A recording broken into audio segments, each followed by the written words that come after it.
مەسرور بارزانی پێشوازیی لە سەرۆکی نووسینگەی هەماهەنگی ئاسایشی عێراق لە باڵیۆزخانەی مریكا لە عێراق دەکات.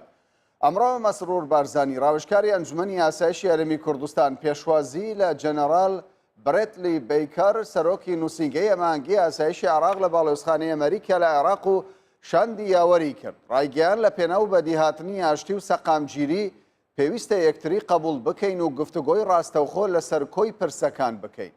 لەم دیدارەدا دواپەرسەندنەکانی ناوچەکە و بەردەوامی هەماهەنگی هەردوولا لە جەنگی دژ بە تیرۆر و پێشخستنی هەماهەنگیە دوولایەنەکان گفتوگۆیان لەسەر کرا.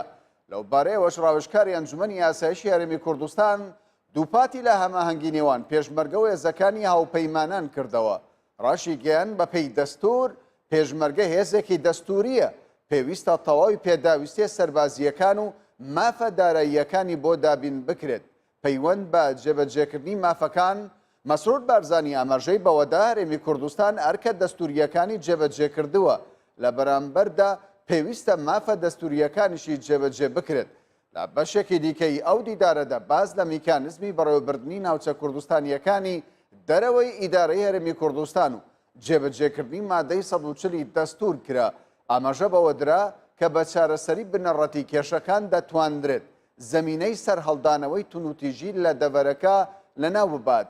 لە لای خۆیەوە جەنەراڵ برێتلی بێكه دووپاتی لە بەردەوامی هەماهەنگی نێوان پێشمەرگە و هێزەکانی هاوپەیمان کردەوە. ڕۆڵی پێشمەرگەی لە تێکشکاندنی تیرۆریستانی داعش بەرز نرخان. باسکردنی هەڵبژارنەکان و میکانزمی بنیادنانەوەی متمانە لە نێوان پێکهاتەکاندا تەوەرێکی دیکەی دیدارەکە بوو.